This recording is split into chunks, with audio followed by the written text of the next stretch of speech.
Well, I think we're lucky today. It's been raining for a couple of days in the recent weeks, but today we're having a wonderful day, at least during the daytime. I want to say thanks to all of you from the media, from the Australian side, for your presence. I know that this is almost at the end of the Christmas and New Year season, and some of you are still in their holiday season, but I appreciate your presence for the event. I also just came back from China. I was in Beijing for a couple of weeks. I spent my New Year's Day in Beijing with my family, but more importantly, I attended two important conferences in Beijing that are related to Chinese foreign affairs. I will perhaps share it with you later on. This is the beginning of a new year. I think it's a good time for us to briefly take stock of the past year and look forward in the future or the coming year. So I'll very briefly share reviews of how I look at the past year of 2023 in terms of our bilateral relationship. I think compared with the year before last, 2022, which I termed as the year of stabilization, I have been terming the year 2023 as a year of exchange, dialogue, and improvement for China-Australia relationship. And with the joint efforts from both sides, we have embarked on the right path of improving and developing our bilateral ties. And I want to highlight the following areas. First of all, our leaders have steered the course for China-Australia relations. Perhaps you remember 2 years ago, there was a very successful meeting bilaterally between President Xi Jinping of China and Prime Minister Albanese in Bali, Indonesia. And following that, the high-level exchanges between our two countries in 2023 have been very much highlighted. In September last year, the meeting between Chinese Premier Li Qiang and Australian Prime Minister Albanese in Jakarta, Indonesia, was fruitful and constructive. In November, Prime Minister Albanese paid a successful official visit to China that coincides with the 50th anniversary of Prime Minister Gough Whitlam's official visit 51 years ago, or 50 years ago. President Xi Jinping and Prime Minister Albanese had an exchange of views on strategic and overarching issues critical to the direction of the long-term development of China-Australia relations. And they offered very important strategic guidance. Premier Li Qiang and the Chairman Zhao Leji, who is the chairman of the Standing Committee of the National People's Congress of China, they also had in-depth exchange of views with Prime Minister Albanese on bilateral relations and issues of common concern. Prime Minister Albanese's visit to China is of great significance in promoting the healthy and stable development of China-Australia comprehensive strategic partnership, providing an important opportunity to reflect on the progress we have made together and chart the course for the future. In addition to these important bilateral meetings and bilateral visit, the leaders of our two countries also had an active interactions on summits such as APEC, G20, East Asia summits as well. Second, dialogue and cooperation across the board have been resumed. Chinese Foreign Minister Wang Yi and Australian Foreign Minister Senator Penny Wong met on bilateral and multilateral occasions.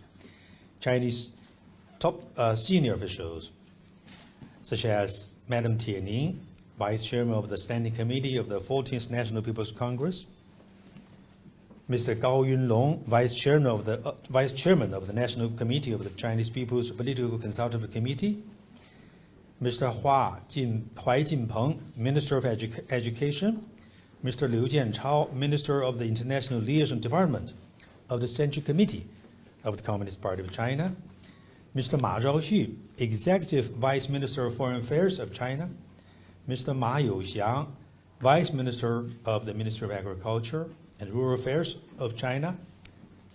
Among others, they visited Australia last year.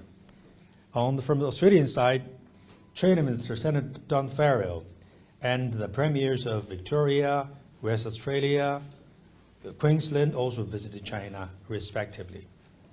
Of course, together with Prime Minister Albanese during his visit to China officially, there was quite a number of other senior cabinet ministers with him as well. The 7th meeting of the China-Australia high-level dialogue was successfully held in Beijing. Exchanges between the two countries among political parties and the local states and cities, territories, as well as those in the economy, education, military, and tourism have gradually resumed, laying a good foundation for the all-around development of bilateral relations in the next stage. Third, practical cooperation has yielded fruitful results. Two-way trade hit a historic high. According to data released by the Australian Bureau of Statistics, from January to November last year, the total trade in goods between Australia and China was 281.26 billion Australian dollars. That's an increase of 8.5% year on year, while Australia's exports to China reached 184.74 billion Australian dollars. That's an increase of almost 18% year on year. And that accounts for almost 36% of Australia's total export of goods trade. That means more than 1/3 of Australia's total goods export to foreign countries are to Chinese market. And Australia's import from China amounted to 96.6 billion Australian dollars, amounting for 24% of Australia's total merchandise imports. Investment cooperation has made positive progress. According to Chinese data, China's investment in Australia has exceeded $100 billion up to this stage. And according to Chinese data, again, from January to November last year, we're talking about last year, Australia's investment in China reached $410 million, a year-on-year increase of 9%. Earlier last year, Australia's Foreign Investment Review Board approved the $2 billion West Range iron ore projects in the Pilbara region of Western Australia, jointly developed by China's Baowu Company and the Rio Tinto, so paving the way for a long-term strategic partnership between the two companies. The two sides properly addressed each other's trade concerns on the basis of mutual respect. Australian coal, logs, timber, barley, hay sticks, and other products have returned to the Chinese market. And Australia has granted the commercial lease of the Port of Darwin to Chinese-owned private company again. The two countries have reached a principled consensus on properly resolving trade disputes over Australian wine export to China and the Chinese wind towers to Australia. Fourth, the momentum of culture and people-to-people exchanges is improving as well. China remains Australia's largest source of overseas students. As of September last year, the number of Chinese students in Australia has increased by 5% compared to the same period of time last year, the year before last. Scientific and technological cooperation between the two countries in astronomy, clean energy, biotechnology, digital technology, water and the environment, advanced materials and manufacturing has made steady progress. In the first 3 quarters of last year, more than 380,000 Chinese tourists visited Australia. And the air capacity between China and Australia has recovered to 87% of the pre-COVID-19 level. and a series of cultural activities such as Happy Chinese New Year, China Film Festival, and the China-Australia Cultural Exchange Photography Exhibition was successfully held and received positive responses from friends from all walks of life in Australia. So, ladies and gentlemen, and dear friends, through the joint efforts from both sides, our bilateral relations has indeed embarked on the right path of improvement and development. What we need to do now is to fully implement the important consensus reached by the leaders of our two countries, especially those consensus reached during Prime Minister Albanese's visit to China last year, and jointly pursue a bilateral relationship that features treating each other on an equal footing, seeking common ground while shelving differences or managing differences, and mutually beneficial cooperation. And this serves the common interest of our two countries and two peoples. So that's about last year, 2023. Now, 2024. This year marks the 10th anniversary of the establishment of China-Australia Comprehensive Strategic Partnership. The development of China-Australia relations faces important opportunities. The Chinese side is willing and we're ready to work together with Australian side to promote the continuous development of this partnership. And I would like to share with you my following expectations. First, maintain the momentum of high-level exchanges. This year, China and Australia will engage in a series of important events on the political agenda. The Australian side has invited the Chinese leaders to visit Australia at a mutually convenient time. The leaders of the two countries also have opportunities to communicate and exchange on bilateral and multilateral occasions. The two sides need to maintain communication on strategic and overarching issues critical to the direction of our relations. Focus more on the positive agendas. View each other in a more rational, friendly, and inclusive manner. Pursue a more proactive, pragmatic, and objective policy. Work in the same direction or work towards each other.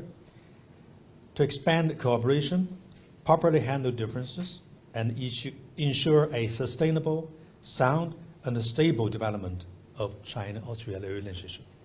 So on the political front, we do have very much high expectations. We will engage with each other at the top level. And for that specifics, we're going to discuss through diplomatic channels with our Australian counterparts. Second, strengthen exchanges and dialogue in the various fields. Since the establishment of diplomatic ties more than 50 years ago, our two countries have established a series of exchange and cooperation mechanisms covering various levels and various fields. The two sides should work together to implement the spirit of the Statement of Joint Outcome that was published during the Prime Minister Albanese's official visit to Beijing last year.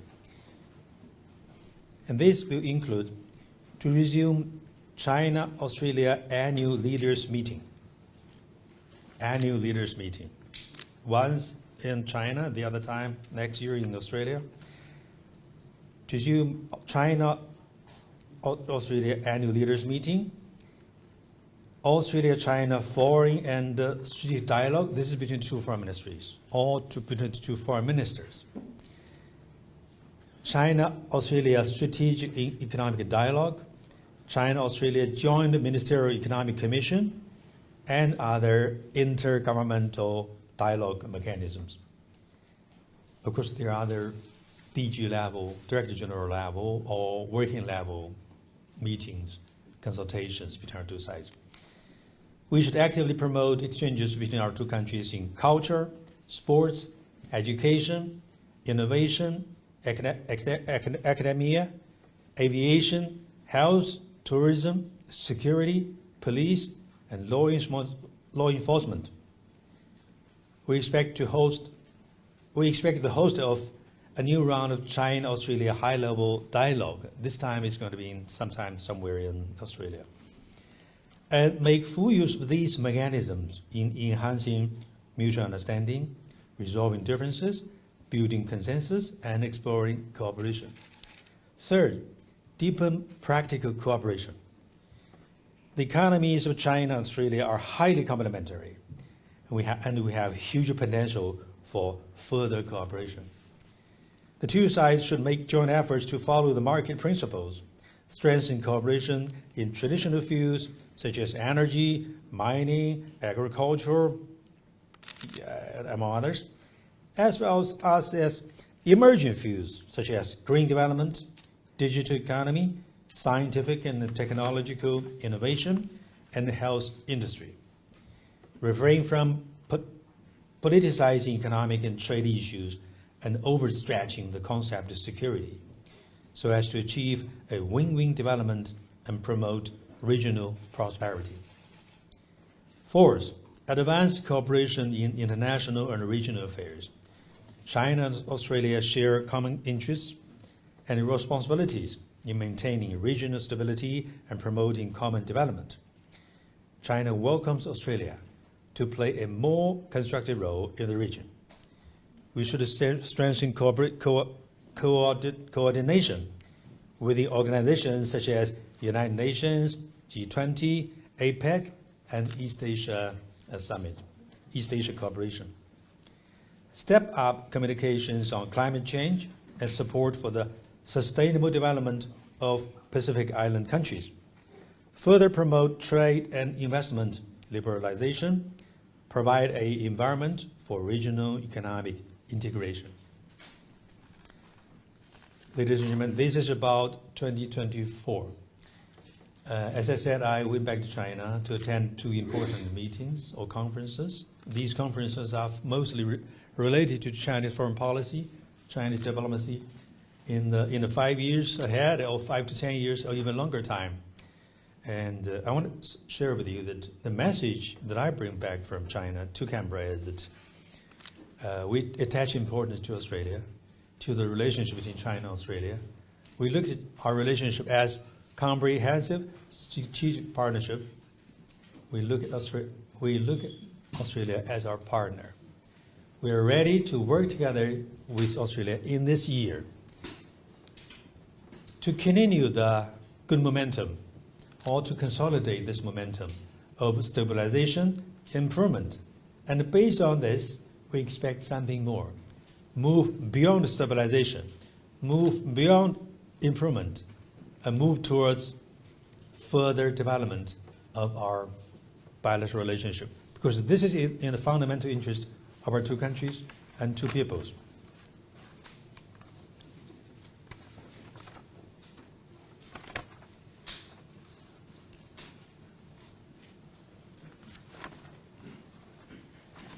Let me conclude my short remarks by saying that, again, appreciate your presence. And 2 weeks ago, we just entered the new year of 2024. In about a month's time, less than a month's time, we will celebrate the coming of the lunar year of the dragon. In Chinese culture, dragon is a symbol of auspiciousness and prosperity. I hope that in the new year, the relations between China and Australia will see sustained, sound, and steady development. And our countries and the peoples will enjoy more happiness and prosperity. And everybody has a glass of wine or drinks. Can I just make a proposal toast? Should you have a wine in your hands, join me to toast to your good health and successful career, and to the friendship between China and Australia. Cheers.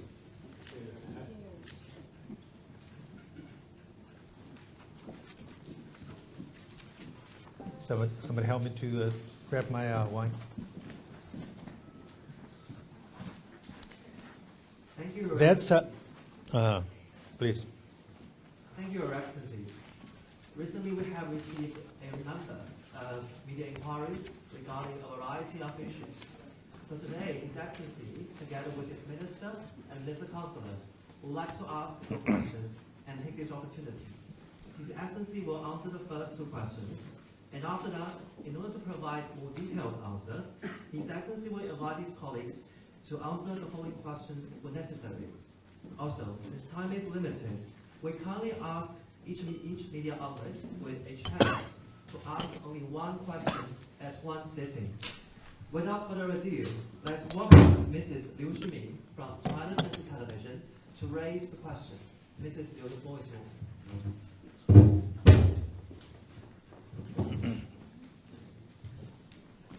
谢谢主持人。大使您好，我们知道去年年末，中央外事工作会议在北京举行。那么，请问这次会议传递出哪些不同以往的重要信息？会议的召开又给现阶段以及未来中澳关系的发展有着怎样的重要的指导意义？谢谢。 Well, allow me to answer it in English so that everybody can share my views. This question is about why I was back in China. As I said, I went back to China to attend the two important conferences. One is Central Conference on Work Relating to Foreign Affairs. Second one was conference for all the Chinese envoys to foreign missions and international organizations. These two conferences are about Chinese foreign policy, Chinese diplomacy. I guess there have been media coverage about these two conferences, and including the media in this country. I have asked my colleagues to prepare a copy of this news release about the conference for each and every one of you. I just want to highlight 2 points. My very strong impressions about these two conferences. Number one, this conference is very important.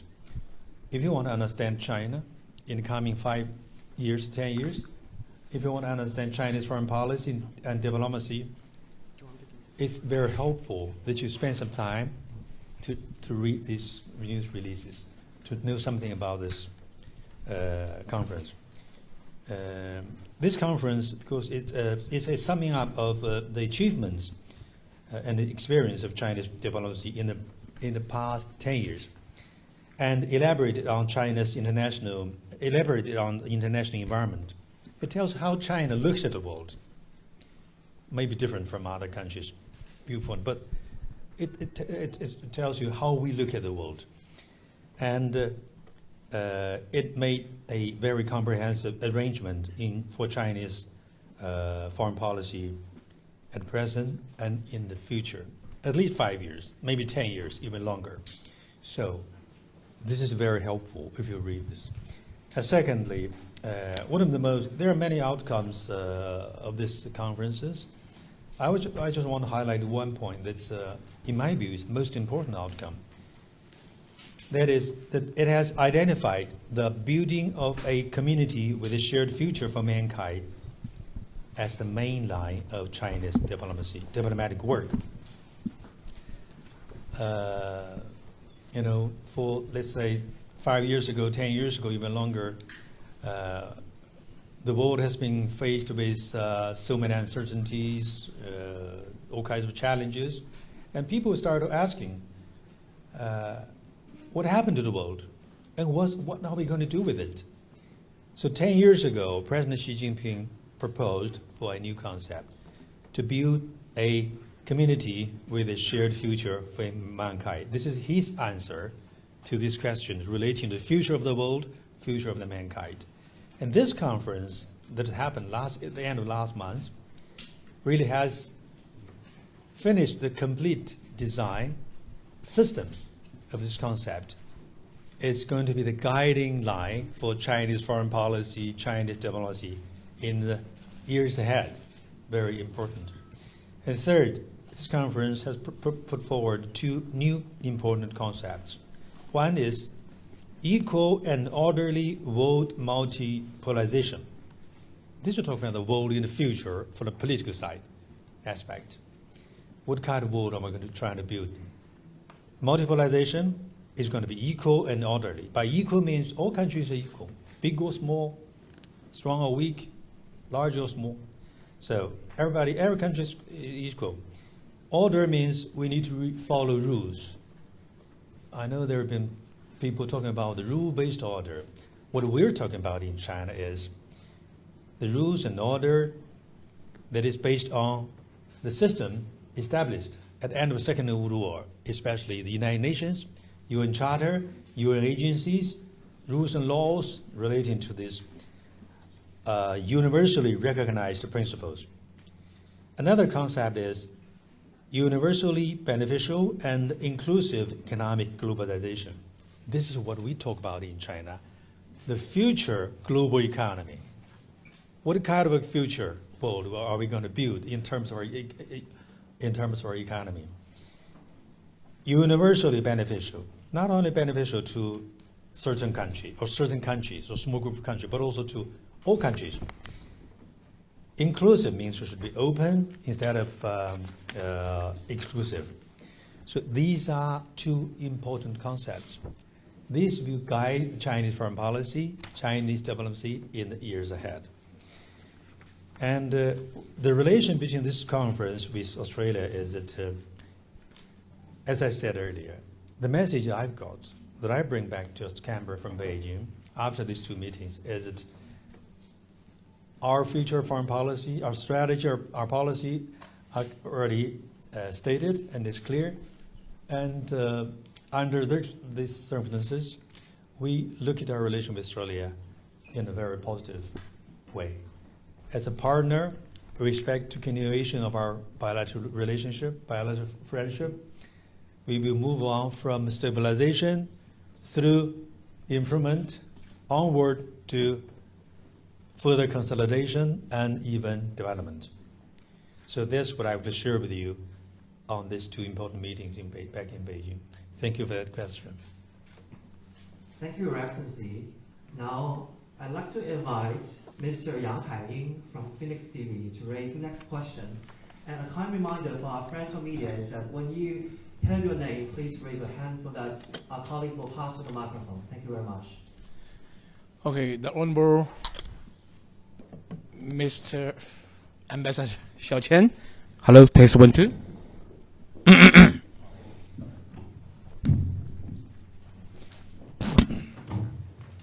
Honorable Mr. Ambassador Xiao Qian, and would you please, what do you think about the comment on Australia Foreign Affairs and Trade Department, the statement on the Taiwan elections? Yeah, I noticed that there have been official statement by the Australian Minister of Foreign Affairs and Trade on China's Taiwan's local election. And this is an issue very sensitive in our bilateral relationship. And I can share with you that through diplomatic channel, we have been communicating with the Australian side.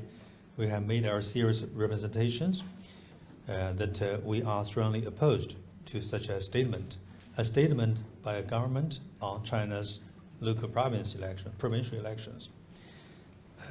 We will continue to make our views, our positions with our Australian colleagues. Actually, I'm now seeking opportunity to talk with our Australian colleagues in the DFAT in the coming days. But I would like to emphasize on two more points. One is that the question of Taiwan is China's internal affairs, and the election in Taiwan is a local matter for China, and no external forces is supposed to interfere. Whatever changes take place in Taiwan, the fact is not going to change. In this world, there's only one China, and Taiwan is part of China. Another fact is not going to change, that the basic position of the Chinese government on the question of Taiwan is one China principle, and we are strongly opposed to Taiwan independence, or two Chinas, or one China, one Taiwan. And this position will not change. Another fact is not going to change is that there's overwhelming international consensus that supports the One China policy. More than 180 countries in the world recognize that in this world there's only one China, and Taiwan is part of China. And the government of the People's Republic of China is the sole representative of China. And if you look at the UN documents, the Taiwan is described as Taiwan, province of China.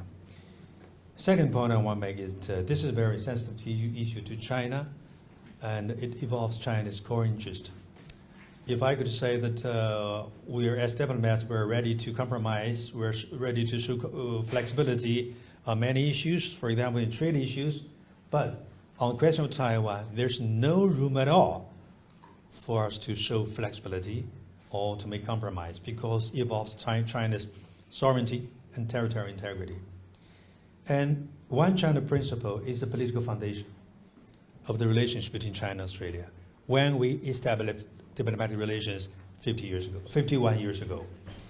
And so over the 55 decades, each and every government in this country, whether it's liberal-led coalition or whether it's a labor government, have stated or reconfirmed their commitment to One China principle. We hope that the Australian government will continue to be serious in their commitment to the One China policy and to put their commitment into practice, not only in words, but also in deeds. To properly manage differences, especially the question of Taiwan, is very important to the relationship between our two countries for a sound, stable development relationship between our two countries. I also want to mention briefly that before the Taiwan regional election took place, I wrote an article. And I appreciate the Australian newspaper for generously publishing that article within a very short period of time, within very short notice. Because I noticed there are people in this country, I'm not talking about the government, I'm talking about the people, there are certain people in this country, or certain forces in this country who really have misunderstanding about the historical facts of China, of Taiwan. They have misunderstanding about China's position on this question, and they have misinterpretation of our policies. So I felt it was necessary, I was obliged to share with them the true facts of the history, the true position of the Chinese government, and how we can properly manage this difference, this issue between our two countries. I will continue to make my voice heard, and I look forward to future years that more and more people in this country will have understanding or better understanding of this issue that is so sensitive and so crucial to our bilateral relationship. Thank you. Thank you, Your Excellency. Now the floor will go to West Australia, Mrs. Kimberly Canning for the next question. Thank you, Ambassador, for your time. Both Prime Minister Anthony Albanese and our Trade Minister were hopeful that trade impediments would be lifted by Christmas following their visits to China. There's still tariffs on wine, beef and lobster. When can we see these tariffs being lifted? Well, thank you for that question. I can share with you that during my trip to China, before my trip to China, I was in Sydney. I had the opportunity I was attending Lowy Institute's 20th anniversary celebration, and I had a good meeting with Senator Don Farrell. And in Beijing, I also had a brief meeting with Commerce Minister Mr. Wang Wentao. I passed on the greetings from both sides, and I think I'm very happy about the improvement of trade relations. As for the specifics, allow me to refer to my colleague. I want to introduce my colleague because we have very strong staff here in the embassy. They are from different ministries in China and different provinces in China. They are in charge of different offices. And for your question, allow me to introduce my colleague, Mr. Gao Feng. He's the Minister Counselor in charge of our economic and trade offices. Before he came to Australia last year, he was spokesperson for the Chinese Ministry of Commerce, an expert on trade relations. allow me to refer to this question to him. Please, Mr. Gao. Thank you, Your Excellency. Thank you, Kimberly, for your question. Your question actually reminds me of a saying, which is to know where the future lies, we must first know where we are. So before answering your question, please allow me to say a few words on our bilateral trade and economic relations. Through the development of over 50 years, despite twists and turns, China-Australia economic and trade collaboration has always been moving forward. And we have achieved great accomplishments. Our two countries have become important partners for cooperation. In terms of trading goods, our bilateral trade volume has reached nearly 230 billion US dollars, with an increase of almost 3,000 times, as compared to the volume of less than 100 million US dollars when our diplomatic ties was established. According to the statistics from ABS, in the first 11 months of last year, even though Australia's total trade decreased by 3.2%, among which the export decreased by 5.9%, China-Australia bilateral trade increased by 8.5% year-on-year, among which Australia's export to China increased by 17.8%, as mentioned by the ambassador just now. The trade surplus of Australia to China reached 88.2 billion Australian dollars, accounting for 78% of Australia's total trade surplus. If the year 2023 included, and I believe it will, China has been the largest trading partner, largest export destination, and largest import resources for 15 consecutive years to Australia. And according to the Chinese statistics, Australia has become China's 8th largest trading partner, 14th largest export destination, and 5th largest import resources to China in the year 2023. In terms of trading services, China has been the largest export destination for Australian services for many years. According to Australian statistics, in the fiscal year of 2021-22, Australia's exporting service to China reached over 8.6 billion US dollars, Australian dollars, accounting for 14.1% of the total. In the year 2019, just before the pandemic, tourists from China to Australia reached 1.4 million high, contributing $2.1 billion consumption to Australia. It was estimated that the overseas students from China in Australia contributed around $12 billion to the economic growth of Australia. With regard to the investment, according to Chinese statistics, by the year 2023, China's overall investment in Australia has exceeded 100 billion US dollars, among which the FDI from China reached over 38 billion US dollars.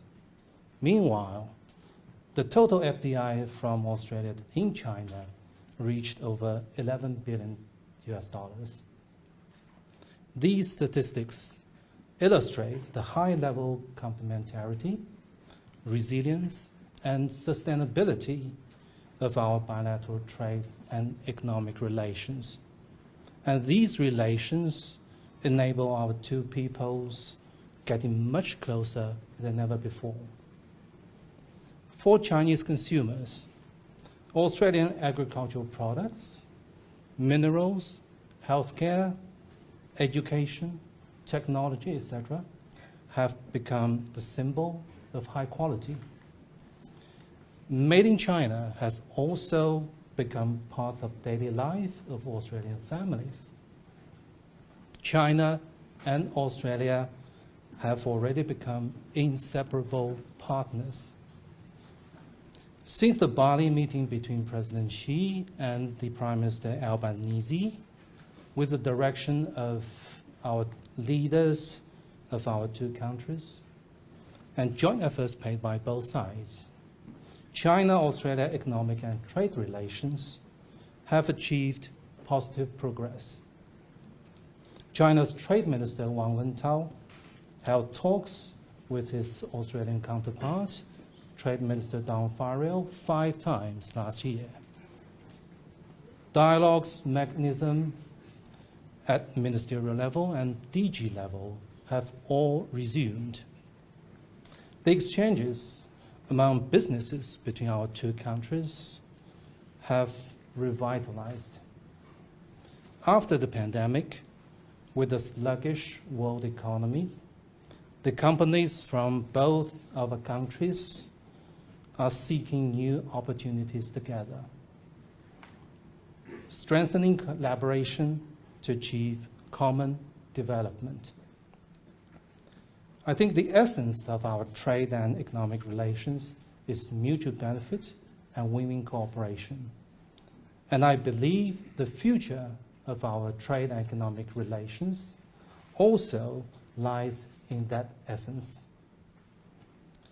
Currently, the world economy is still in the process of sluggish recovery, while uncertainty remains in various respects. The recent report of global economic prospects issued by World Bank predicted that the world economic growth might slow down for the 3rd consecutive year, from 2.6% in the year growth in the year 2023 to 2.4% in 2024. And the growth rate of developed economies might decrease from 1.5% to 1.2% in 2024. The growth of global trade might be only half of the average level of the 10-year period just before the pandemic.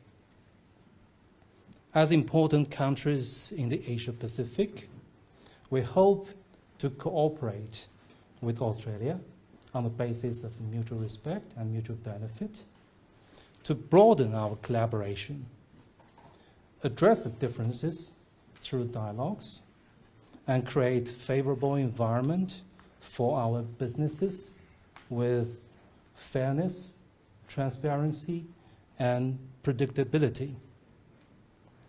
We can address the uncertainties together with the certainty of our collaboration and even go beyond. While continuing to deepen cooperation in our existing areas, China and Australia can actively explore more fields for collaboration. Currently, both governments have set ambitious carbon peaking and carbon neutrality goals. Achieving these emission reduction targets means we can strengthen cooperation in emerging areas like climate change, clean energy, electric vehicles, and green infrastructure. Both countries have comparative advantages in these areas. China has advantages in industry and finance, while Australia has advantages in technology and resources in some key areas. So we can complement each other. Additionally, Australia has rich experience in fields like aged care, health, and medical services, and we welcome Australian businesses to invest in China. Australia boasts innovative products and technologies, while China offers a dynamic and huge market. The space for economic and trade cooperation between China and Australia is immense, and it will provide continuous momentum for the long-term and stable development of both economies, benefit our two people.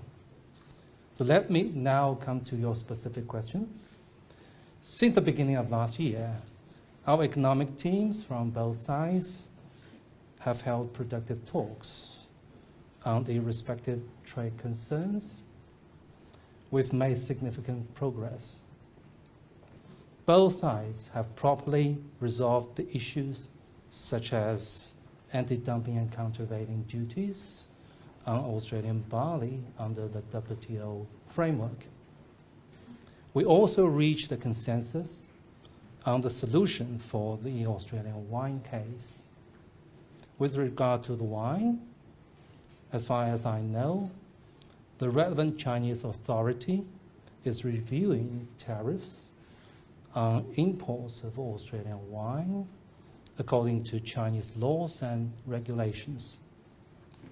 They will make an objective, fair, and just decision based on the claims and evidence provided by all the interested parties. With regard to lobster and red meat, it's mainly about inspection and quarantine for some specific companies in Australia. As we all know, ensuring food safety and biosecurity for consumers is a duty of every government. Not long ago, Chinese customs resolved the issues of export to China, the Chinese market, for 3 Australian abattoirs due to quarantine problems, based on the assessments according to Chinese laws and regulations. And I think that the related agencies from both sides can strengthen communication based on mutual respect and win-win cooperation, so as to resolve the remaining issues through constructive talks. Thank you. Thank you, Your Excellency. Now I'd like to invite Mr. Xu Jing from People's Daily Online to raise the next question. Thank you. My question is about China's economy. Currently, some people in Australia are worried about the economic outlook of China. And how do you look at China's situation, economic situation? Do you think whether it will affect China, the economic and trade cooperation between China and Australia? Well, thank you for that question. I just want to add to that. Mr. Minister Gao has briefly talked about not only the specific trade issues between two countries, which do exist, and he also talked about the overall big picture of our trade relations and even the global economic trade relations. As two major countries in this region, in Asia-Pacific, China look at our relations with Australia, not only bilaterally, not only on the specifics, but also from a bigger picture. We have so many things we can cooperate, both bilaterally, regionally, and globally. For the Chinese economy, can I just again refer to Mr. Gao Ge? He is an expert on this, and perhaps he can share briefly about how he looks at the Chinese economy. Mr. Gao Ge. Thank you, Your Excellency, and thank you, Mr. Xu. Thank you for giving me another chance to stand here. I know that China's economic performance has drawn broad attention among Australian businesses and Australian people. And I also know that many businesses in China are also paying close attention to the development of the Australian economy as well. This shows that our economic ties are so close that everyone involved is looking forward to a bright future of our two economies. Since the beginning of last year, although there was a slow global economic recovery and weakening momentum for development, China has overcome various internal and external challenges, maintaining a recovering and improving economic trend. Let me share some statistics of China's economy last year, mainly for the first 11 months of last year. The retail sales of consumer goods in China grew by 7.2% year-on-year, with a 10.1% increase in November alone, which is 2.5 percentage points faster than the previous month. Particularly, online retail has grown rapidly, driving the boom of express delivery sector. According to statistics, by early December, the aggregate volume of express delivery in China in 2023 exceeded 120 billion items for the first time, reaching a historical high. The industrial value added of the scaled economies, the scaled companies in China, increased by 4.3% year-on-year, with a 6.6% increase in November alone, which is 2 percentage points faster than the previous month, among which the growth in the equipment manufacturing sector was 9.8%. The fixed asset investment in China in the first 11 months last year grew by 2.9% year-on-year, with infrastructure investment increasing by 5.8% and manufacturing investment by 6.3%, among which investment in high-tech manufacturing and high-tech services grew by 10.5% and 10.6% respectively. Last year, China's total trade in goods increased by 0.2% year-on-year, with exports growing by 0.6%, according to the recent statistics released by Chinese customs, which is not easy to China to achieve. These figures give us a glimpse of the strong resilience, tremendous vitality, and great potential of China's economy. Currently, China's economy is transitioning from high-speed growth to high-quality development. China enjoys a full-fledged industrial system, which is moving towards digitalization and intelligence. A solid material and technological foundation, a supersized market in terms of demand, and abundant, high-caliber labor force and entrepreneurs in terms of human resources. The fundamentals sustaining China's long-term growth will remain unchanged, and the momentum for growth is accumulating. China is now endeavoring on the Chinese path to modernization. This is a modernization for more than 1.4 billion people, a number bigger than the combined population of all developed countries. We are targeting to achieve common prosperity, to meet the people's needs for a better life. We are pursuing material abundance and cultural enrichment. We're committed to sustainable development with resource conservation and environmental protection. And we are committed to peaceful development as well. It is estimated that by the year 2035, China's middle-income population will increase from the current 400 million to more than 800 million. As over 1.4 billion Chinese people step into modernization, pursuing for a better life, enormous domestic demand in China will be continuously unleashed. China will firmly promote high standard opening up.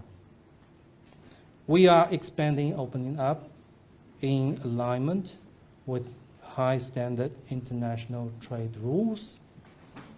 We will continue to expand our market access, further open the modern services sector, and foster a world-class, market-oriented business environment governed by a sound legal framework. We welcome high-quality Australian products into Chinese market.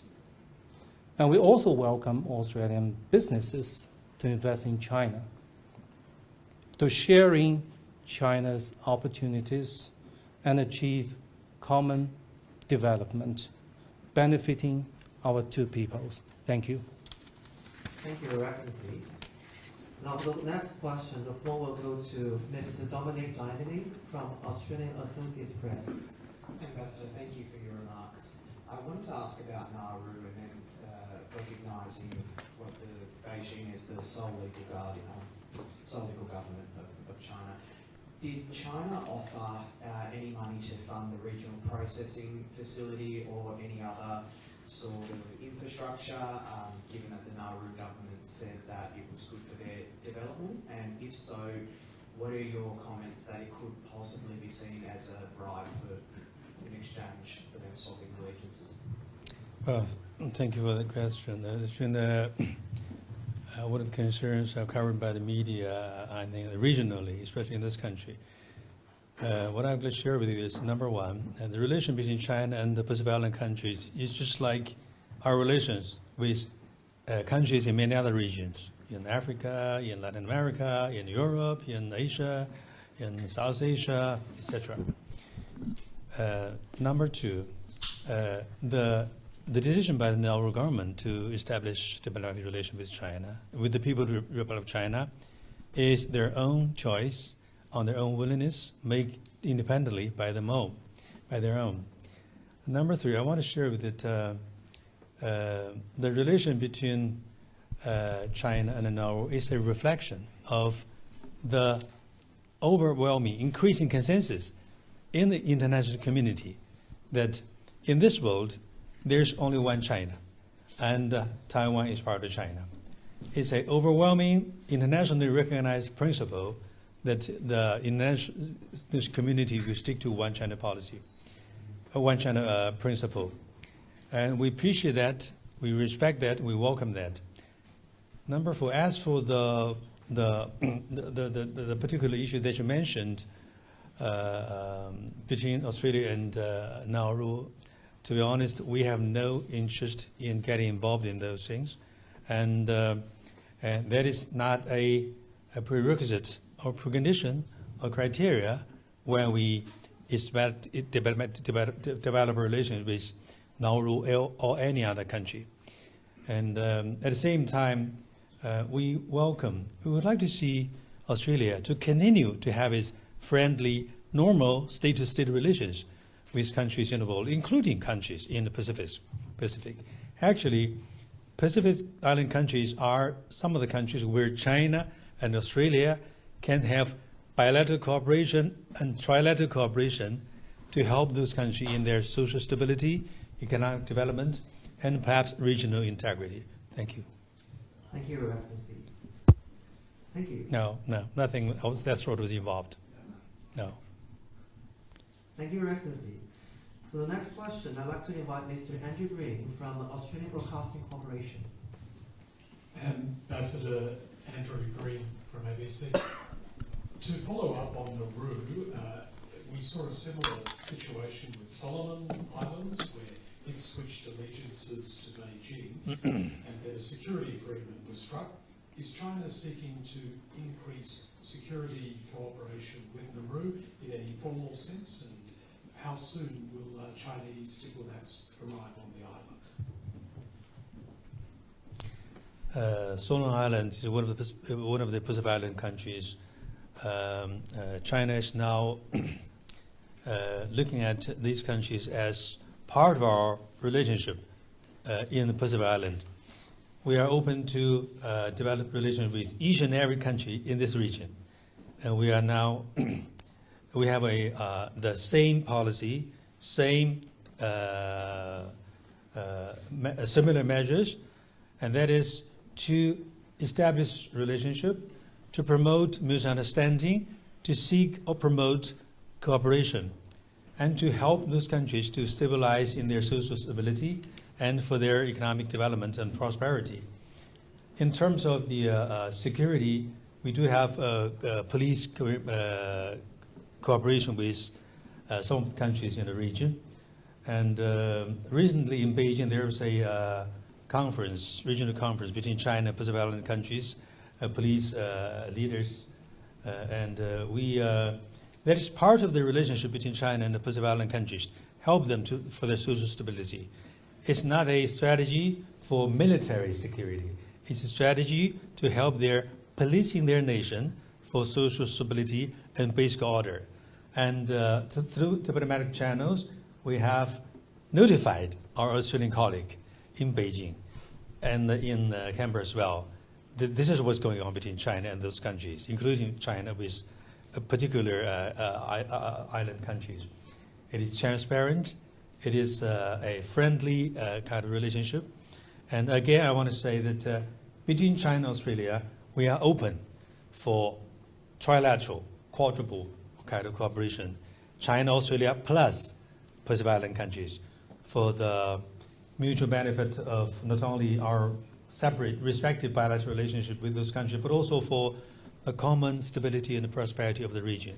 China has no ulterior motive or political motive.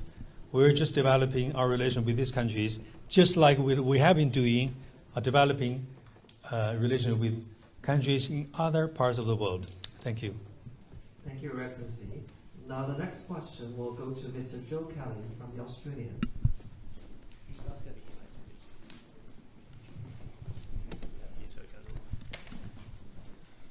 Joe Kelly with the Australian Ambassador.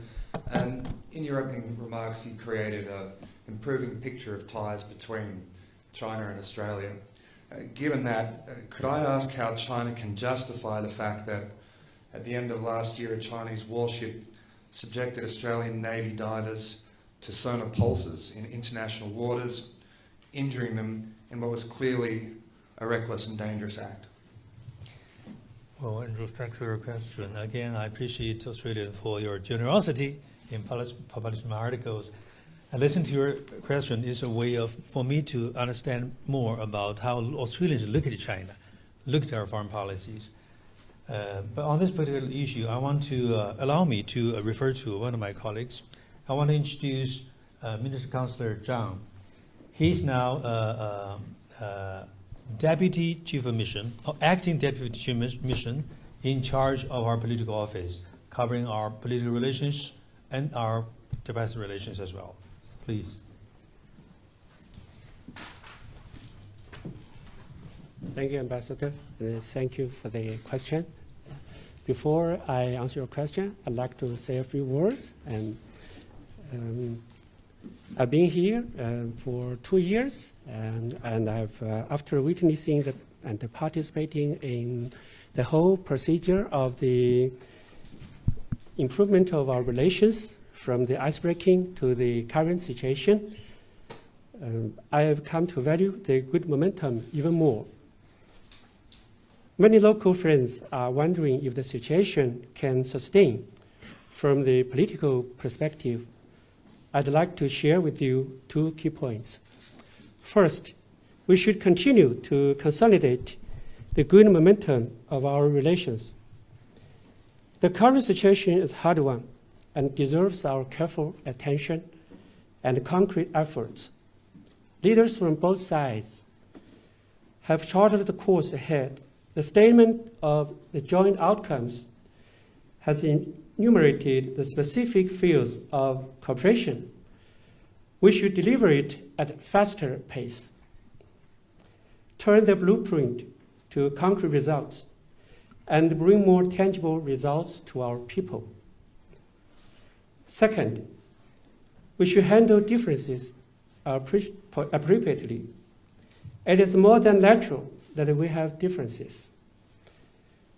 Due to different history, culture, political system, and the development model. What matters is how we perceive each other and how we manage the differences appropriately. That's why the statement of the joint outcomes devoted the entire paragraph to reaffirm the comprehensive strategic partnership and the importance of a stable, constructive bilateral relationship and Australia's commitment to One China principle.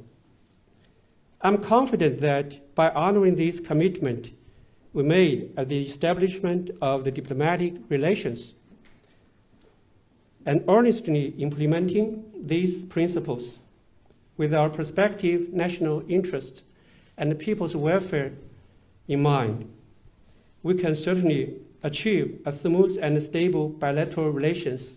So let's come to your question. Actually, the Chinese side has indicated our positions several times. The Chinese military is disciplined and professional in operations. China's Navy ship monitored its acts in accordance with the law and the regulations. It kept a safe distance from the Australian vessel and did not conduct any activity that could affect the Australian vessel and could affect Australian side's diving operations as well.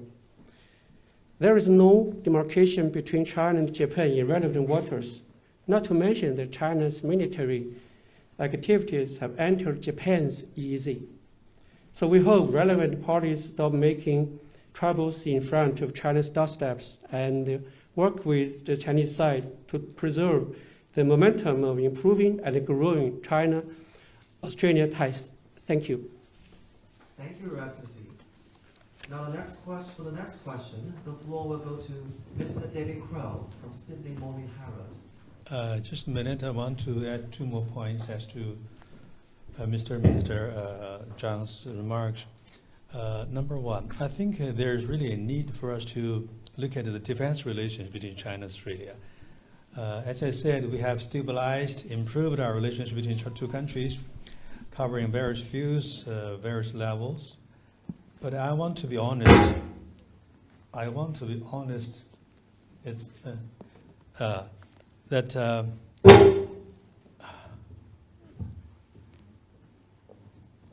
should I be honest or not? That the defense relationship between 2 countries is an area really we need to put more input and work harder on.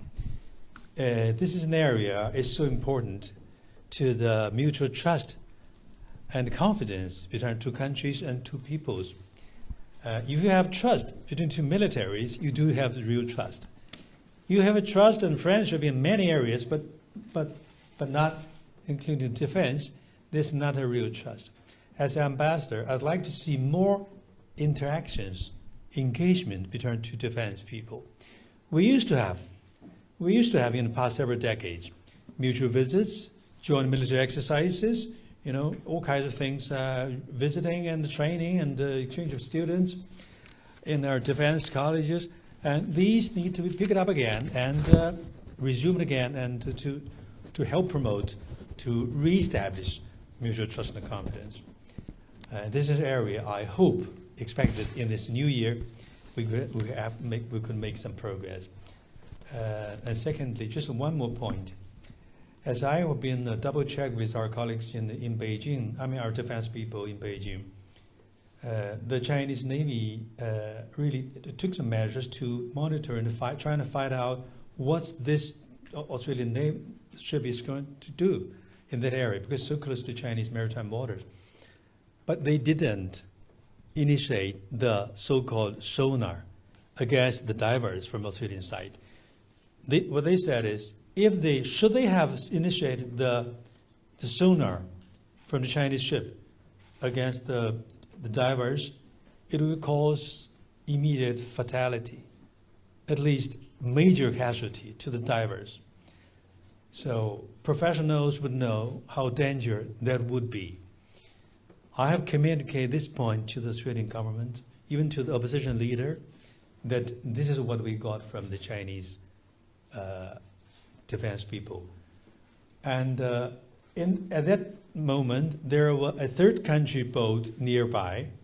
Whether or not there was sonar from the other side, other party, we're not sure.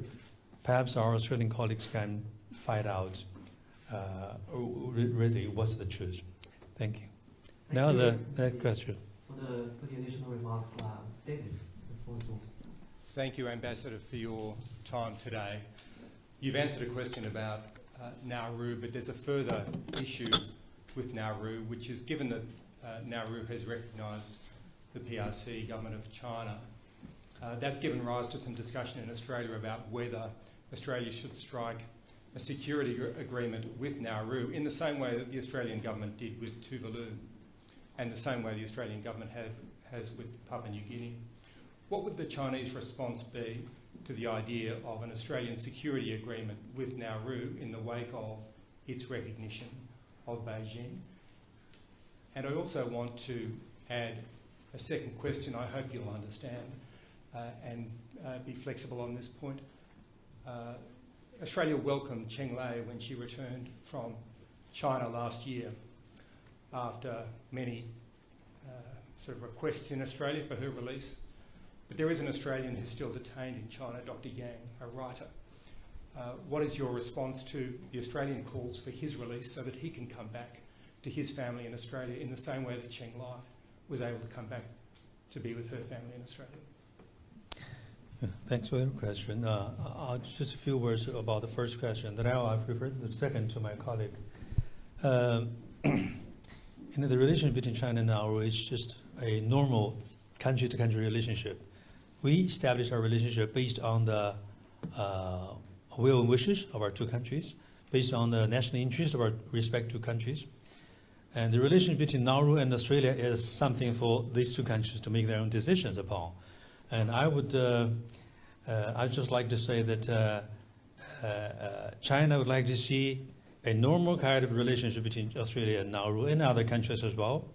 And at the same time, we hope that those relations would be conducive to increase of confidence, friendship, and even cooperation among China, Australia, and Pacific Island countries.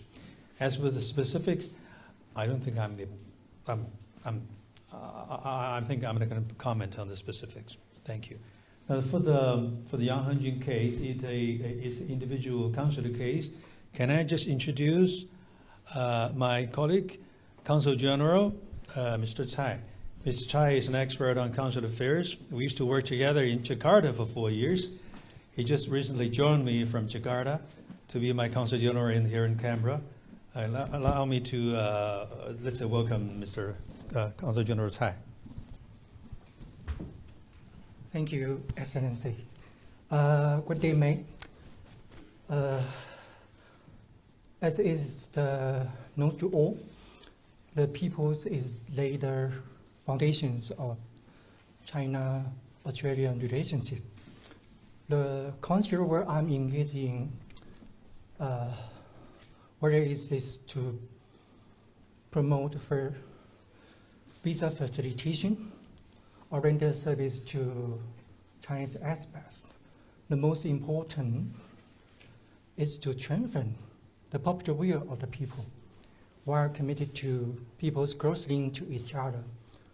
Last year, China and Australia resumed bilateral consular consultations and have in-depth exchange on issues of common concerns regarding in the field of people-to-people's interactions.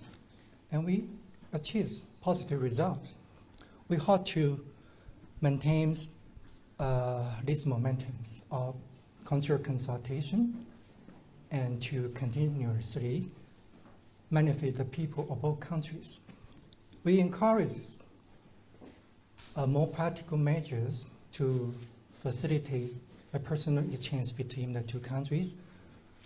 And taking this opportunity, we appreciate the protections and assistance provided by the Australian side for the health, security, and living convenience of Chinese expats here in Australia.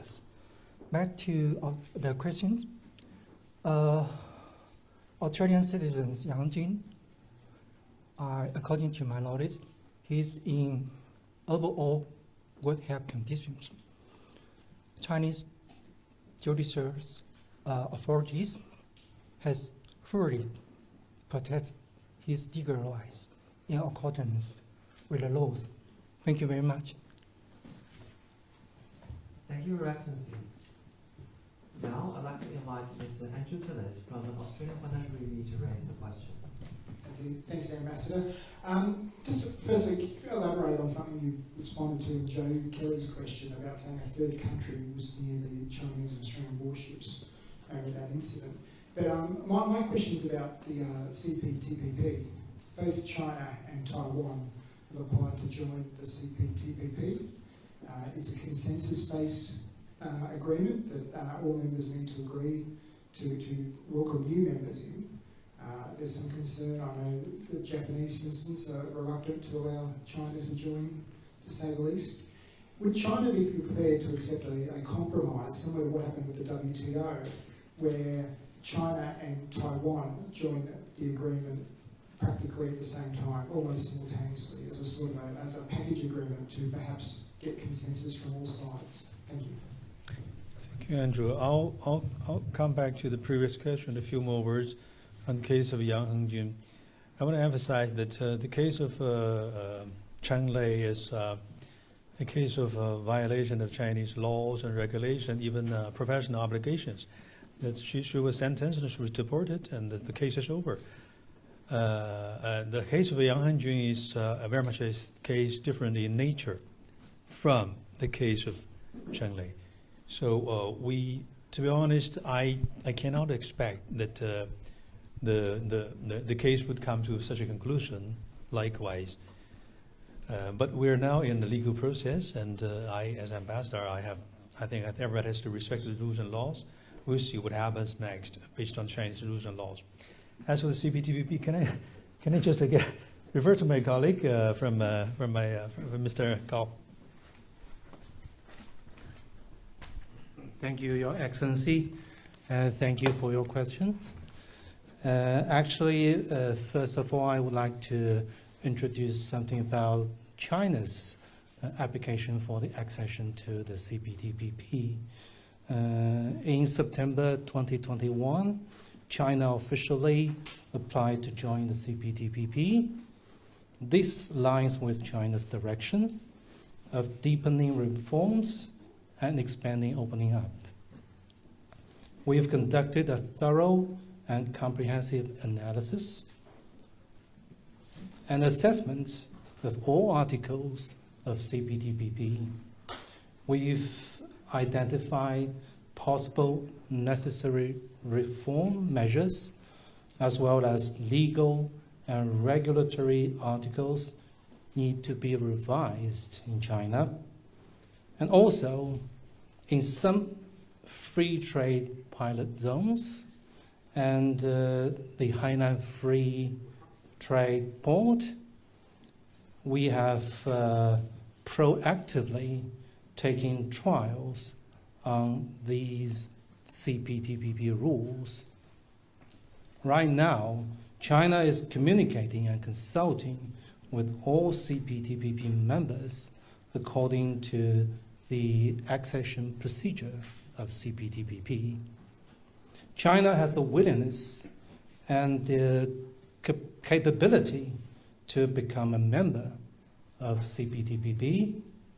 China's accession to CPTPP, I believe, is in the interest of China, in the interest of all CPTPP members, and also in the interest of the economic recovery of our Asia Pacific and the world.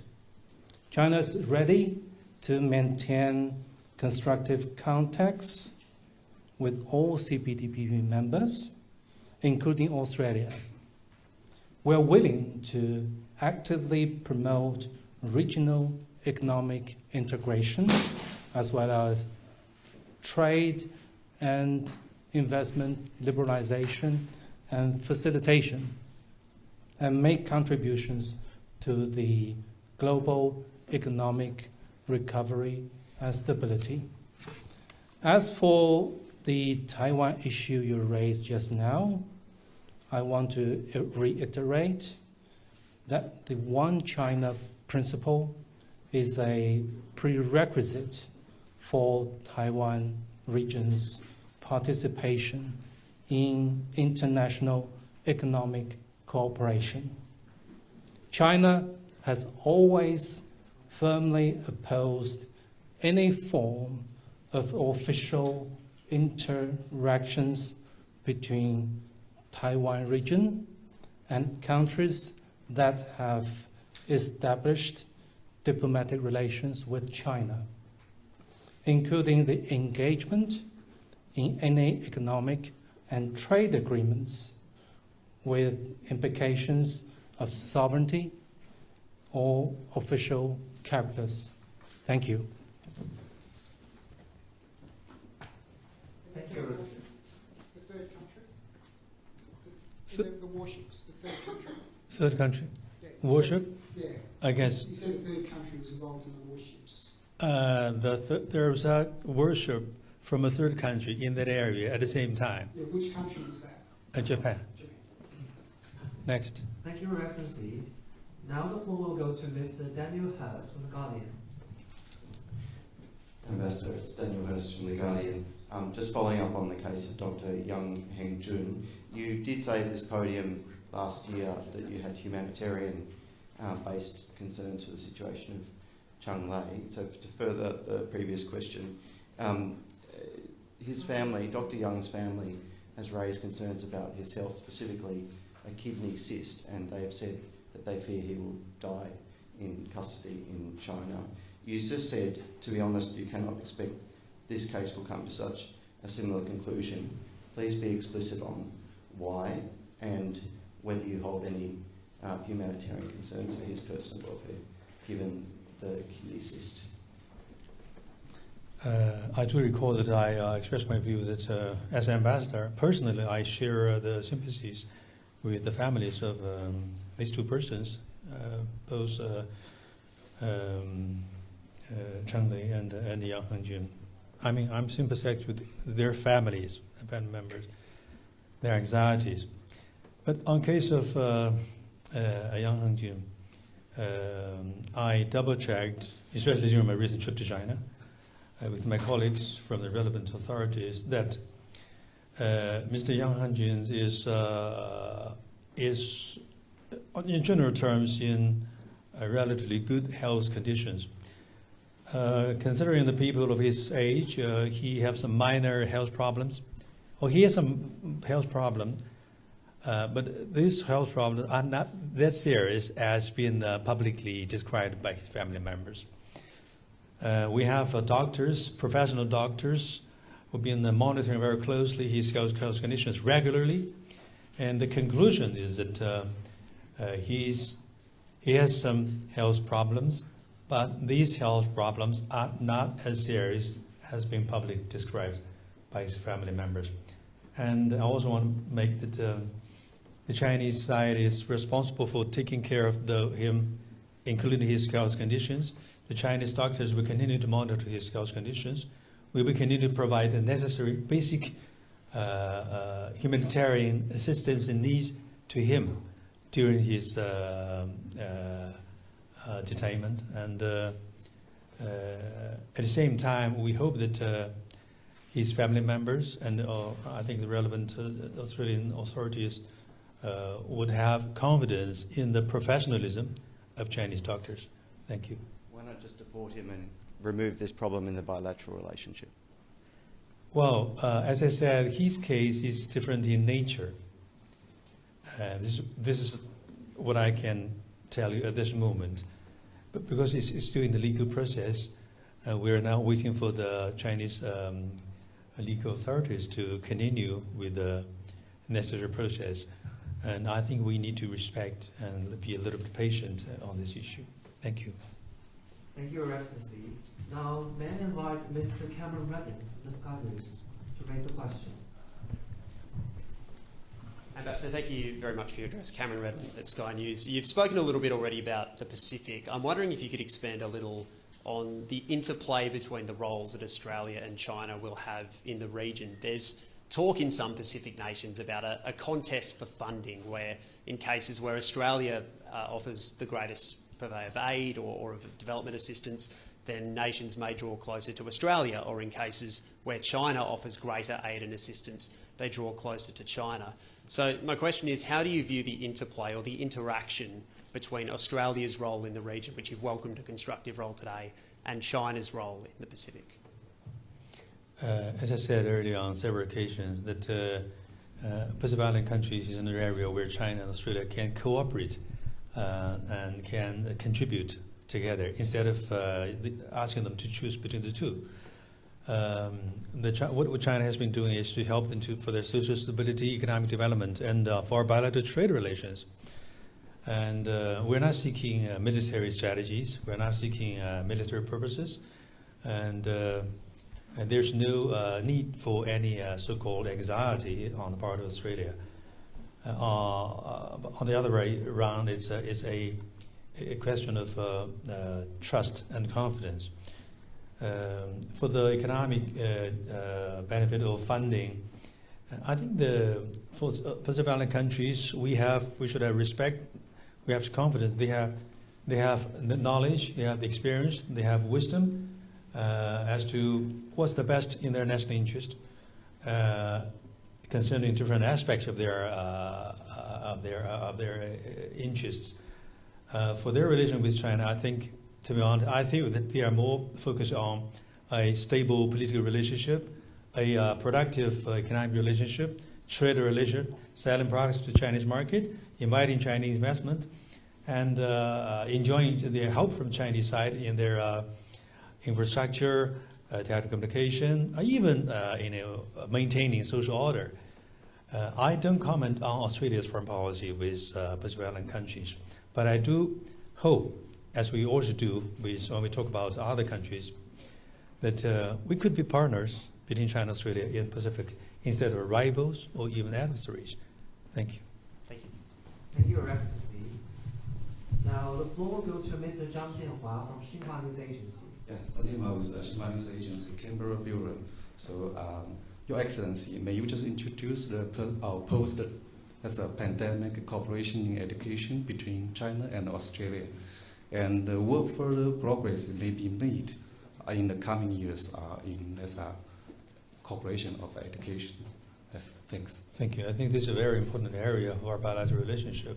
We're contributing greatly to the international students in this country. But can I just introduce our minister, Mr. Sun Yong. We have a minister from China, Mr. Sun Yong. He's now in charge of our Office of Education. Can I refer to the question to him?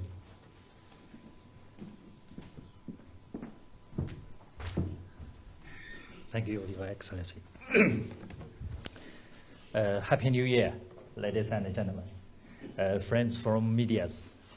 I would like to talk about educational cooperation between China and Australia. As you know, people-to-people exchange between our two countries has a long history and a solid foundation. Educational cooperation has played a very important role China is Australia's largest source of international students. The data show that more than 160,000 Chinese students were studying in Australia last year. Meanwhile, we welcome more and more Australian students to study in China, which is opening the door wider than ever before, undergoing sustainable and high-quality development. So in China, a lot of chances. In addition, as China-Australia relations stabilize and improve, productive visits and dialogues have been carried out and resumed at different levels in different fields. Last August, our Minister of Education, Professor Huai Jingpeng, visited Australia successfully to implement the important consensus reached by our heads of two states. During Minister's visit, the two sides agreed to promote the cooperation in various fields, such as student mobility, joint research, cooperation in running schools, and digital education. We are ready to work together with Australia to deepen the practical cooperation in education. And also, we hope the Australia side will provide more convenience for Chinese students and scholars, including efficient visa insurance, liberty in the choice of measures, and simplified border entry procedures. So I believe the future of our educational cooperation will be bright. Thank you.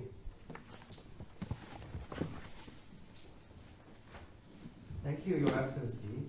Now, may I invite Mrs. Sarah Tomesta from Special Broadcasting Service to raise a question.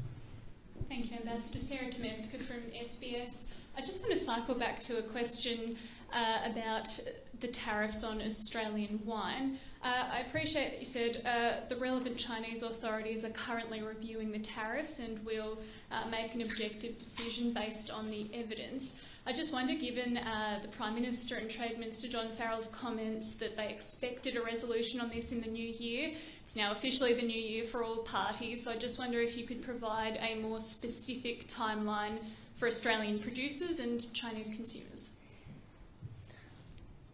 Should I refer again to Mr. Gao on the specific? So should we not expect something in the first quarter of this year? To be honest, I have no idea about the specific days, when particular day the thing is going to be solved. I know there's a consensus reached between the two sides that there should be a roadmap as to how we can lead to the conclusion. This is a dispute of trade issue between our two countries under the framework of WTO. They need a process. You need a process to start, you need a process to finish it. So we're looking at some time in the coming months. But as for the dates, I think we have to wait till the two sides continue to consult at the working level, perhaps. Do you think there was an impression or an incorrect impression given by the Prime Minister and the Trade Minister following Anthony Albanese's trip to Beijing? He came back very much giving the impression that this was a done deal for January. I'm not sure about the January. I think it's coming months because there's a procedural kind of issue. It needs a couple of months for both sides to finish the processes to come to the conclusion. At the same time, I want to mention that on our side, we are also expecting the final conclusion and actions to be taken in terms of China's wind towers. This is an issue, again, on the table. and there's an agreement that the wind towers will come back to the Australian market freely. So there's a concern from both sides. I hope we can address the concerns simultaneously, reciprocally, to create a more positive atmosphere. Thank you. Thank you, Your Excellency. Now, may I invite Mr. Rob Scott from Standard Network. Thank you, Ambassador, for your remarks today. I just wanted to ask you, our Prime Minister Anthony Albanese has said that Australia will agree with China where we can and disagree where we must. But you've called today for disagreements to be shelved so that the bilateral ties can be progressed beyond stabilisation. So can you tell us what disagreements need to be shelved and what concrete steps must Australia take to move the bilateral relationship further? I think the question involves our overall philosophical kind of issue relating to our foreign policy making, and the way we deal with foreign nations in terms of our specific either common grounds or differences. I think I respect the Australian government to make their own decision as to what kind of foreign policy they're going to take. Cooperate where we can, and disagree where we must, and engage in Australian national interest. This is the Labour government's foreign policy relating to their policy towards China. I have respect for their right to make such a statement. But I would like to share with you that in China we look at issues perhaps from a little bit different angle, subtly, but that's different. We focus on the common grounds. Between China and Australia, there are so many things in common. We have been cooperating in the past 5 decades, and we should continue to cooperate, either in political contacts, building of trust, economic investment, trade relations, and agriculture, education, tourism, addressing climate change. There's so many areas we have common grounds. We should continue to cooperate. And our focus is on focus on the common grounds. As for the differences, we're two different nations. We're different in history and culture and in religion, in language, in historical background, and so many things are different. And we have different views on many issues, on development rights, on human rights, on regional issues, global hotspots, and all those kind of issues. And Chinese foreign policy is such that we approach these differences pragmatically, realistically. If we can solve the differences, we're going to solve these differences. If we cannot, we can perhaps deal with it differently. Either we leave it aside for future generations. We always believe that our future generations will be wiser than us. Or we can manage the differences in a way that these differences will not hijack our overall relationship. This is what we mean by manage differences wisely, more maturely. And if we cannot manage it, perhaps we can leave it aside for the time being. Just like, for example, the border dispute between China and our neighboring countries, or the territorial dispute between China and our neighboring countries. This is a question left over by history. And no government in China can say we can compromise on sovereignty issues. So it's so difficult. I don't see any immediate solution. Why not put it on the shelf, leave it for future more proper opportunities? Thank you. Thank you, Your Excellency. Now, may I invite Mr. Gu Shihong from China News Service to raise the next question. Thank you.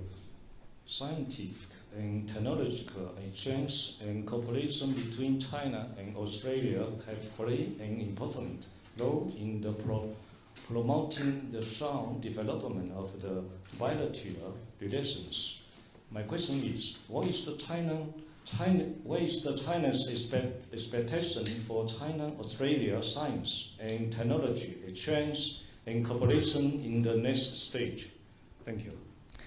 Thank you for the question. I think the area of science and technology cooperation is a very important part of our overall bilateral relation, especially in the past several decades.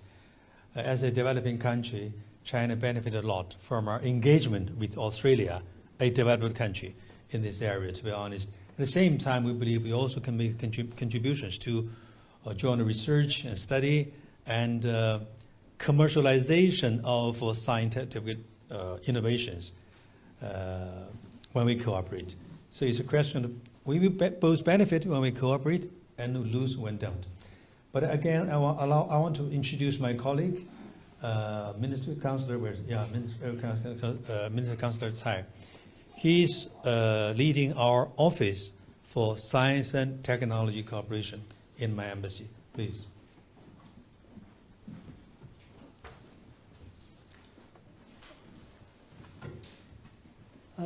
Thank you, Ambassador, for Your Excellency, and also thank you for your questions. Since our ambassador just gave a very simple answer to that question, and I prefer to give more comprehensive to that. In fact, China and Australia, they both have very strong capabilities in science and technology. And the relationship between China and Australia in the field of science and technology can date it back to early 1960s, even before our two countries established diplomatic relationships. So the treaty on cooperation in science and technology was signed between our two governments in 1980s, which marks the China the first one of the countries in the world to sign this, the legal binding science and technology agreement with Australian government. So the history of the science and technology cooperation between China and Australia is over half a century. The significance of this relationship does not merely a matter of long-standing, but while diverse forms and win-win. So when I'm talking about these diverse forms, firstly, and we have this Joint Science and Technology Commission, which co-chaired by the Minister and Vice Minister of the Ministry of Science and Technology of China and Department of Industry, Science and Resources of Australia. The second one, we call it Australian-China Science Research Fund. Actually, this is a joint fund established by our two governments to support the research projects undertaken by the scientists from the two countries in the wide area, like I just mentioned some of them. The first one is agriculture and food, environment and resources, biological, pharmaceutical, health, of course, and the most important is the mining, equipment, technology, and services. The last one we call the Australian-China Young Scientist Exchange Program. For the early and the middle career researchers from both countries to visit each other and to learn more about the science and technology environment and the practices of the other country. The purpose of this program is to cultivate the next generation of science leaders to guide the science cooperation between our countries in the long run. So while talking about our collaboration, it's win-win, and I can show two examples. The first one is that in 2019, the number of the papers jointly published by the Chinese and Australian scientists accounted for 16.2% of the total research papers published in Australia, making China is one of the most important international co-author for Australian researchers. The second example is about HPV vaccine, which is jointly developed by the scientists of our two countries, which not only benefits the women in China, Australia, but tens of millions of women around the world. So the Honorable Prime Minister Albanese, the very successful trip to China, the both sides agree to continue and expand the engagement in person-to-person links, exchange in innovation and academia. So since I'm responsible for bilateral, for science and technology, I look very much like to see the relationship between China and Australia in the science and technology can keep the pace with our bilateral relationship, make some breakthroughs in the year 2024 by kicking off the 10th session of the Joint Science and Technology Commission.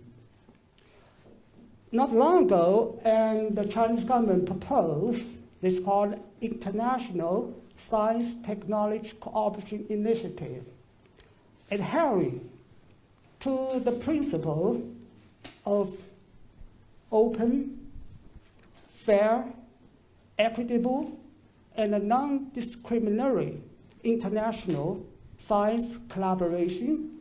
We believe in that science knows no border. Science benefits all humankind. So I would like very much to join the hands with my Australian counterparts to realize the goal of this initiative. So thank you very much. I just want to add one more point that science and technology cooperation has been, or used to be, a very active area of our cooperation bilaterally over the past several decades. But in recent years, to be honest, no noises this time, it's a little bit lagging behind. And it seems to me that there's more and more cautiousness on the part of the Australian side that science and technology is becoming more and more sensitive, and they are taking measures, policies that are not so much encouraging, rather it's discouraging engagement, cooperation in this area. I think it's very much in the interest of both countries to realize that science and technology is an area where we should continue to cooperate. Of course, we will cooperate considering the comfort level of both sides, but this is not a taboo area. This is not an area that should close the door.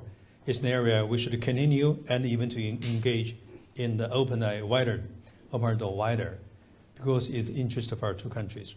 Considering the human resources, the market, the tremendous huge market in China, and the great talents, people in this country, and the innovations, we could make one of the best partners to cooperate for the benefits of both sides. Thank you, Your Excellency. Now we'll continue our Q&A session. I'd like to invite Mrs. Justine Landis-Haley from Canberra Times. Thank you, Ambassador. Justine Landis-Hanley from the Canberra Times. I just wanted to get your thoughts in response to the recent events in PNG, the looting and rioting of several Chinese-owned businesses in the area. What has the impact been on the local Chinese community, but also diplomatic relations in the region? Has it had any impact there? And are you seeking Australia to take any action in response to these events? Thank you for the question.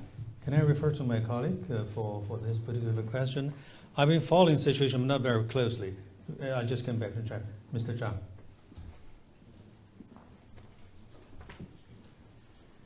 Thank you for your question. Actually, we noted from news, and we've known that our embassy in PNG has taken care of the Chinese community and offered consular services to them. Yeah, that's as far as I know. Thank you. Well, as for the relation between Australia and the PNG, it's your great neighbors and so close relations. There have been high-level visits. I understand there's very close ties between Australia and PNG over the decades, and as a comprehensive strategic partner, China would like to see Australia to continue its good relation with its neighbors, including PNG. And this is again in there, and it's a country where I think we can, China and Australia, we can trust each other, we can join each other as efforts to help for the civilization and the prosperity of that country. China, look at our relation with PNG as one of the most important Pacific Island countries, and not only part of the Pacific, but also part of the Southeast Asia. We're so close to ASEAN countries. So it really, in a position that can play a very, very important role. And we are even more eager to cooperate with Australia in this area. Thank you. Thank you, Your Excellency. Now for the next question, may I invite Mr. Charles Quatcher from the Nine Network. Hello, Ambassador. In Washington last year, Joe Biden was asked if Australia could trust China, and he said that we should trust but verify. Can Australia trust the United States? Tell me the answer. On your behalf, well, should we trust the United States? You know, United States is your major military allies. There's been long tradition between Australia and the United States. I fully respect the Australian government's right to develop your relationship, either military relationship or economic, and all kinds of relationship. But at the same time, I want to emphasize that the relationship between China and the United States and the relationship between Australia and the United States can coexist at the same time. You don't have to choose between the two. And number two, the China and the United States, we are two major powers in the region, or globally to a certain extent. We're now in a period of time where we are trying to find out what's the best way to deal with each other as two major countries. There are different views, either pessimistic or optimistic. I'm a person of optimistic. I think in 5 years or 10 years' time, the Americans, our American colleagues, will realize that even if China is growing stronger than today, China becoming more powerful than where we are today, China will continue to be a country that is seeking friendship with the United States, cooperation with Americans. We're ready to coordinate with Americans in terms of regional global issues. We are ready to coexist peacefully with Americans. The world is big enough for countries like China, the United States, and many other countries to coexist. You don't have to worry about a future China trying to challenge the American superpower status, trying to squeeze the Americans out of East Asia. That's not going to happen. That's not our policy. We are seeking friends with Americans, just like we're seeking friends with the Australians, with all the countries in the world. So, given the background, I think the answer is clear, that we should trust each other instead of trust you or you trust me. We should trust each other. We can cooperate. We can coexist. Thank you. Thank you, Your Excellency. Now, His Excellency and his colleagues have answered 17 questions of you all. That's a lot. And now we are approaching the end of today's Q&A session, and I would like to invite one more journalist from Network 10, Mrs. Lucy Gray, to raise your question. Thanks for your time, Ambassador Lucy Gray from Network 10. Just another United States-related question. You've said today that the defence relationship between China and Australia is an area that we need to work on. Do you think Australia's pact with the United States and Britain stands in the way of efforts to further that relationship? Well, again, it's for Australian government to make their own decisions as to how to develop both their relation with Americans and with the Chinese. But on part of the Chinese side, we look at the Americans as a country that we are seeking to cooperate with. We look at Australia as our partner. We are partner. We call it. This is how we divide each other. Our relationship is the comprehensive strategic partnership. So, given the background, I think there's a reason for us to look at each other more positively. We are friends, not foes. We are partners, not rivals. And there's no reason for Australia to look at China negatively, or even to feel anxiety about the so-called China's assertiveness or aggressiveness or future challenge to the existing rule-based order, so-called rule-based order, so all kinds of things. I think given the time, people who were from different countries will realize that China is a country that delivers its promises. We'll make friends with countries in the world. We'll continue to develop our friendly relations, including our relation with Americans, with Australians. Thank you for the question. Can I just, before we come to the conclusion of this part, can I just invite my colleague, Mr. Xiao? He's in charge. There's no question, but I think this area is very important to our bilateral relations. Tourism. Minister Xiao used to be our leading person of the Chinese Cultural Office in Sydney. He's been leading the office for many years, and he recently joined me in my team for our cultural relations and tourism. Can I just invite Mr. Xiao?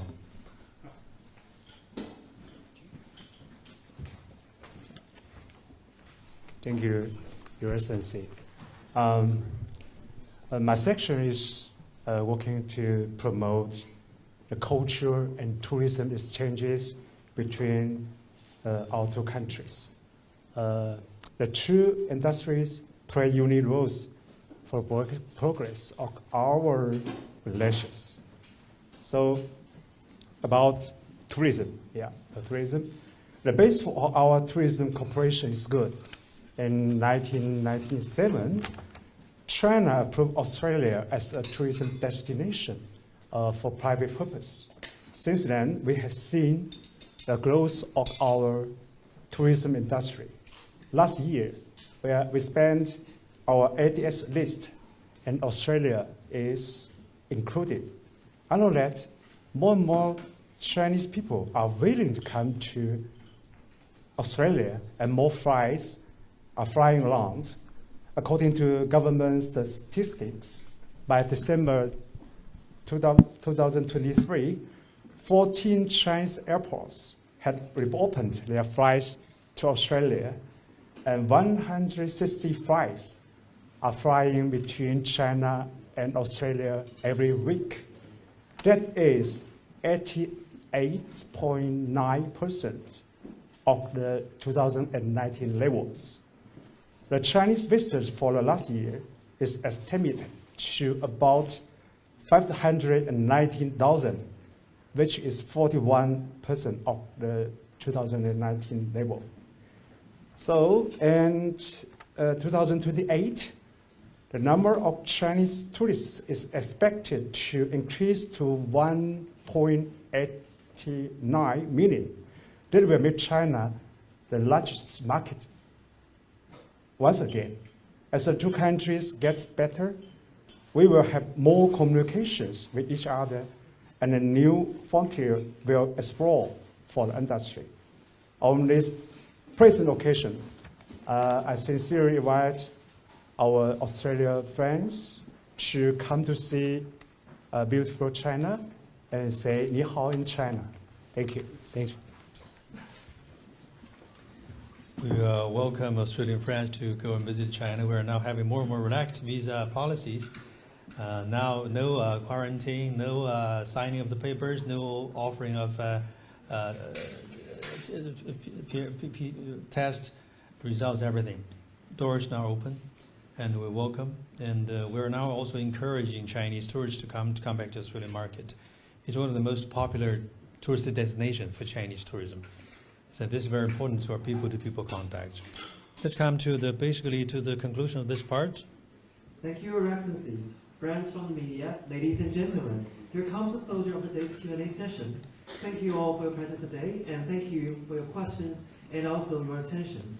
We have actually prepared small gifts for you as a token of thank you, so you can see it here. And also we have prepared buffet lunch for you. While enjoying yourselves with the traditional Chinese cuisine, as well as the Chinese style architecture in the embassy, you can also interact with our colleagues for the exchange of views. So here I'd like to bon appetit to the monde and enjoy the stay here. Once again, thank you for coming and happy Chinese New Year. Thank you. Thank you.